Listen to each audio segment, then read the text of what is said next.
Reflection, Chapter 19. Shang's lips parted slightly, but he didn't say anything. Then slowly, muscle by muscle, she saw the betrayal register in his face.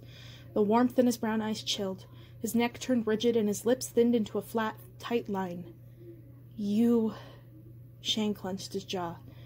That's impossible. You can't be a woman?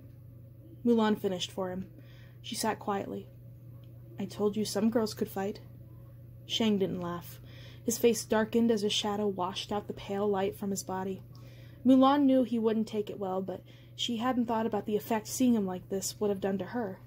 A hard lump swelled in her throat, and her heart pounded so intensely she could have sworn Shang could hear it. Please, she said, hear me out. It's not what you... Why should I listen to you? Shang said, stung. His fist curled at his sides. You lied to me. I'm the same person. No, you're not. Shang. Shang flinched at his name. Captain Li. Mulan turned to Xixi. The Guardian's head was low, but she couldn't see his reaction to her confession. But she could guess. He wouldn't look her in the eye, and his whiskers tilted down in a doleful expression. I did it to save my father, Mulan told Shang softly. Please understand that everything that Ping did was true and in service to the Emperor's army. I never meant to hurt you. Shang didn't reply. Please understand, Mulan tried again.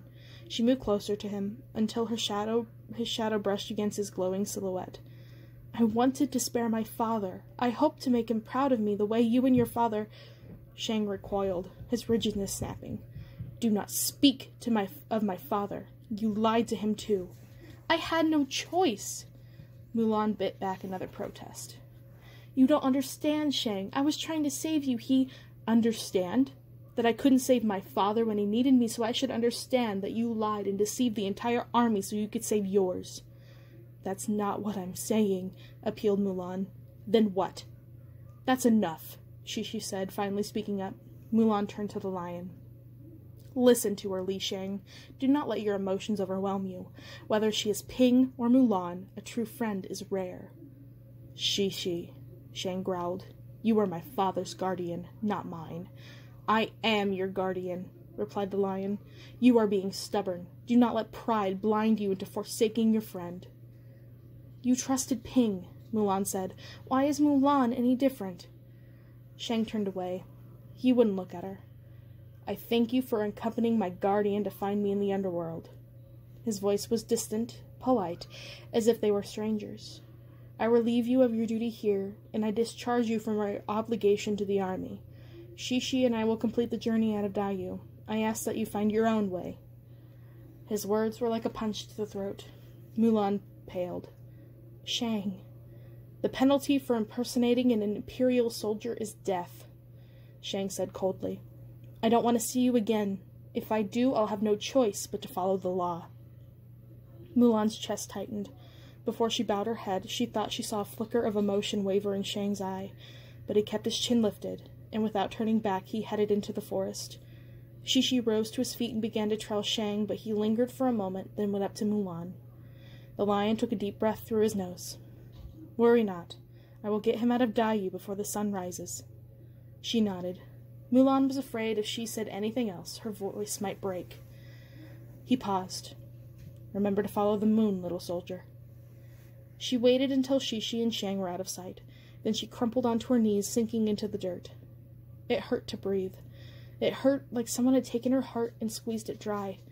Tears pricked the corner of her eyes, but Mulan wiped them away with the back of her hand. She wouldn't cry. What did I expect?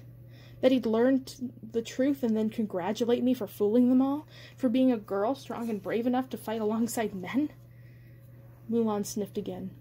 No, but she had thought he might understand. He doesn't. As clear as day. Who could blame him? I said to myself, all people expects of a girl is to be obedient and raise sons. Girls aren't meant to go to war. Why should I have expected Shang to think differently? Mulan dug her hands into the soil. The realization that she'd have to go home in disgrace made her chest tighten.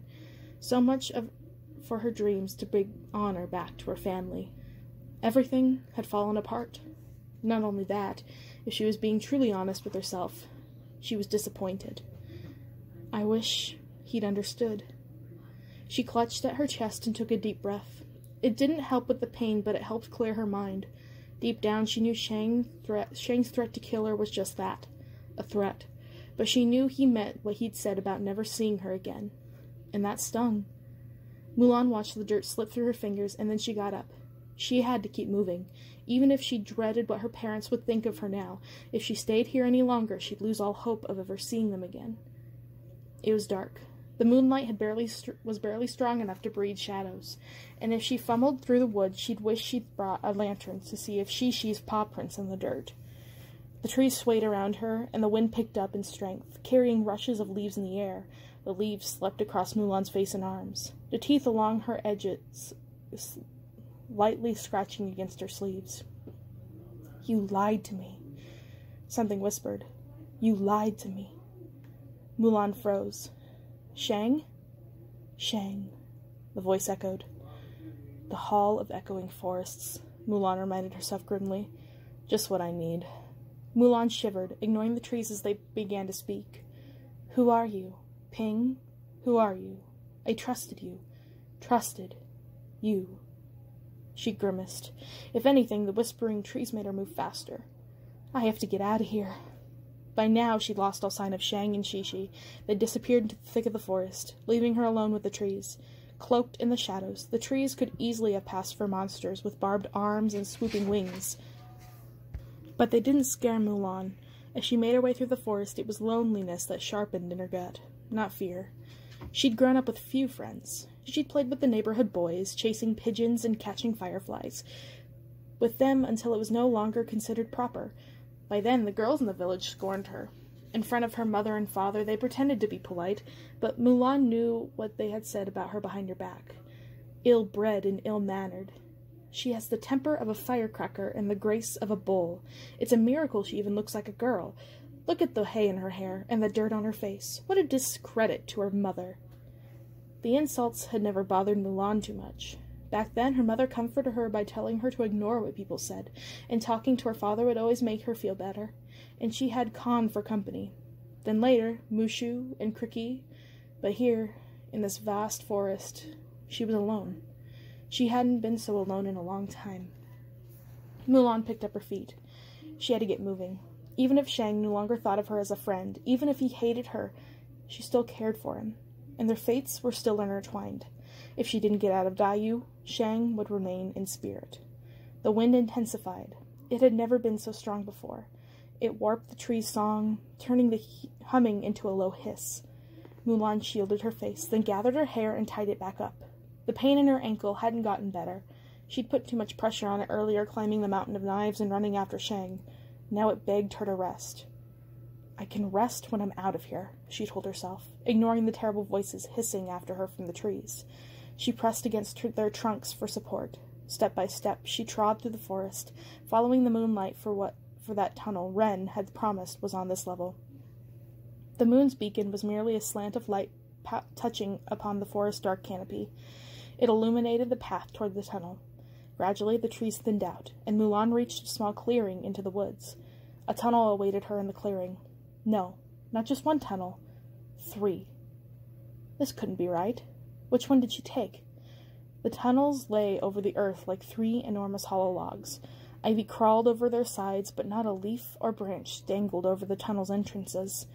Mulan peered into each, but the paths inside were shadowy and dark. She couldn't see where any of them led. She examined the ground, hoping to find a clue of which tunnel Shang and Shishi had taken, but she saw nothing. No footsteps, no paw prints. Had Shang and Shishi even come this way? With a deep breath, she traced the outer walls of the tunnel. The stone was cold and unmarked. There were no bronze medallions of King Yama's head, the marker Mulan had looked for on her every other portal to another level. Another gust of wind assaulted Mulan, bringing a tempest of leaves to batter her face. She pushed the leaves away, and a deep rumbling sound echoed from the tunnels. "You are never getting out of here," a voice whispered. "You're lost." That wasn't an echo. "Who's there?" Mulan shouted. "You're going to die in Daiyu, alone." She spun to face the trees behind her. They still swayed, their leaves swishing and swooshing with the wind. Mulan shoved aside the trees. Ren said to always take the leftmost path, she said, forcing herself to focus. I guess that counts for the tunnels, too. She stepped toward the first tunnel, sure of her choice. Then something in the ivy brushes rustled, and Mulan halted. Her hand went to her sword. Who's there? Come out. That's the wrong tunnel, said a soothing feminine voice. You might want to rethink that path. Mulan blinked. Down here, the voice spoke again. Mulan shifted her gaze down to the side of the tunnel. There stood a russet-furred fox, with unblinking jade eyes. She had to be the most striking fox Mulan had ever seen. Her fur was glossy and smooth, her tail striped with touches of gold. She was caught under a boulder. Help me, the fox said. Please, my tail is stuck. Mulan knelt, gauging the situation. The boulder was heavy, far too heavy for her to lift or push. She stuck her sword under it for leverage, then heaved. Thank you, soldier. The fox slipped out and swished her tail back and forth, making sure she hadn't lost a hair. I owe you a debt of gratitude. No, Mulan said. Her tone was flat, and she realized she probably sounded very rude. She sighed. No, she said again. It's the least I could do. Then the least I can do is tell you that demons are looking for you, replied the fox, grooming her tail. They were here just minutes ago searching for intruders. Mulan froze. Demons? Here? The fox nodded. When they saw me, they decided to have some fun and trap me under the boulder. If not for you, who knows how long I would have been there, languishing among these singing trees. Did they find anyone? Mulan asked urgently. Not yet. You look lost, little soldier. Mulan swallowed the hard lump in her throat. She didn't trust creatures of Daiyu, and this fox, no matter how innocent-sounding, was so different. Besides, she needed to hurry in case the demons found Shang and Shishi. I'm not, thank you. She quickened her pace and headed for the tunnel, but the fox followed. If you're trying to reach the 100th level, this isn't the correct tunnel. You need to be in the leftmost tunnel. Mulan slowed. That was what Ren had told her. Maybe the fox wasn't trying to lead her astray. Isn't this it? No, but I can show you the way, the fox said helpfully. It isn't far. The fox scampered back into the forest. After some hesitation, Mulan followed, but she kept her sword in her hand just in case. The fox was right. There was another tunnel back in the forest. There was a grove hidden behind the large willow tree, and this one had a medallion of King Yama's frowning face floating in the middle of the entrance. She'd never been so relieved to see anyone frown at her. Thank you, Mulan said, breathing hard. If not for you, I would have missed this. Of course, it's my pleasure. Where are you going? Mulan hesitated. Her grandmother had always told her to beware of foxes. In all the tales she'd heard as a child, they were full of tricks and up to no good. Her instincts told her to be careful, but her emotions were high and her defenses were low. I'm trying to get to the gates. I can come with you if you like. The fox smiled at Mulan, her jade-green eyes still unblinking. You shouldn't go alone, soldier. Not when you look so glum. What is the matter? Nothing you can help me with. Well, at least guide me through the tunnel. It'll be a quick maze, and there are certain chambers within you'll want to avoid. Thank you, Mulan said, but I can manage. I have to go this way anyway, the fox insisted. How about I take you as far as I need to go? There was no arguing. The fox scurried off into the dark tunnel ahead, and Mulan had no choice but to follow.